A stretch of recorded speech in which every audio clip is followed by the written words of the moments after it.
Hi friends, welcome back to my channel. இன்னைக்கு நம்ம சேனல்ல மஷ்ரூம் பிரியாணி எப்படி பண்றதுன்னு பார்க்க போறோம். வாங்க வீடியோக்குள்ள போகலாம்.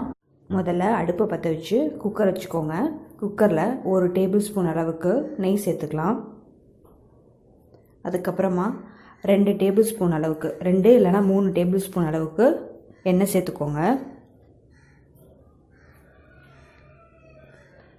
எண்ணெய் நல்லா சூடானதுக்கப்புறமா 2 பிரியாணி இலை, ஒரு துண்டு பட்டை, ஒரு நட்சத்திர சோம்பு, 3 ஏலக்காய், 4 கிராம்பு இதெல்லாம் சேர்த்துட்டு நல்லா ஃப்ரை பண்ணிக்கோங்க.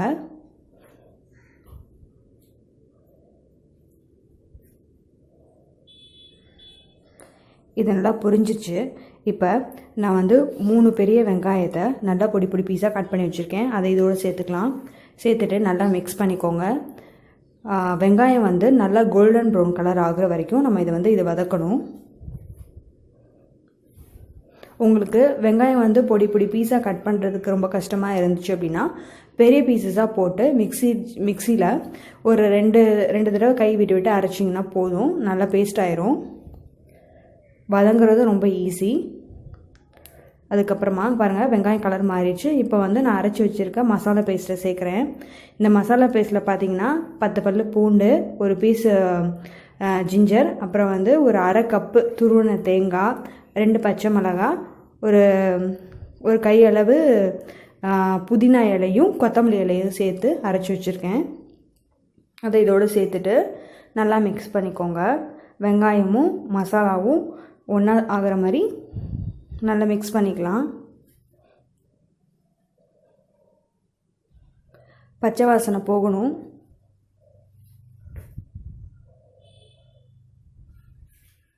பச்சை வாசனை போய் இந்த க்ரீன் கலர் லைட்டாக கலர் சேஞ்ச் ஆகும். அது வரைக்கும் நம்ம கொஞ்சம் வெயிட் பண்ணலாம்.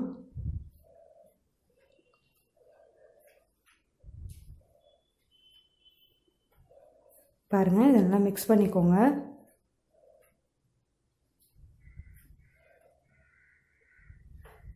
மிக்ஸ் பண்ணிட்டு அப்படியே கொஞ்சம் நேரம் விட்டுருங்க. பச்சை ஸ்மெல்லு கொஞ்சம் போயிடும். இப்போ 2 தக்காளி எடுத்திருக்கேன். 2 தக்காளியை ரொம்ப மெலிசான பீசஸாக கட் பண்ணி வச்சுருக்கேன். அதை இதோடு சேர்த்துக்கலாம். சேர்த்துட்டு ஒரு கிளறிடுங்க. இந்த தக்காளி மசிகிறதுக்காக நான் பாதியளவு உப்பை இப்போ சேர்க்க போகிறேன். உப்பையும் சேர்த்துட்டு நல்லா மிக்ஸ் பண்ணி விடுங்க.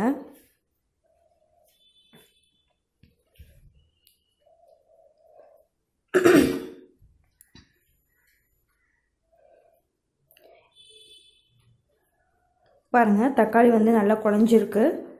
உங்களுக்கு தெரியும்னு நினைக்கிறேன்.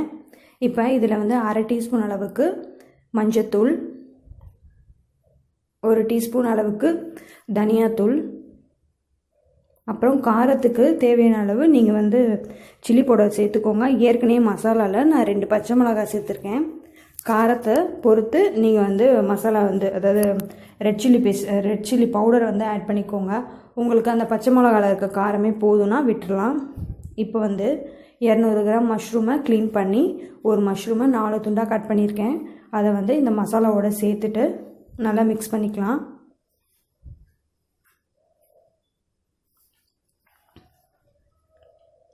இந்த மஷ்ரூம் வேகிறதுக்கு தண்ணி விடணும்னு அவசியம் கிடையாது. ஏற்கனவே மஷ்ரூம்லேயும் தக்காளிலையும் தண்ணி இருக்கும். ஸோ இதை நம்ம பெரட்டிட்டு கொஞ்சம் நேரம் விட்டுட்டோம் அப்படின்னா இந்த மஷ்ரூம் தக்காளியிலேருந்து தண்ணி வெளியில் வர ஆரம்பிக்கும். இப்போ இந்த நேரத்தில் மீதி பாதி உப்பை நான் சேர்த்துக்கிறேன்.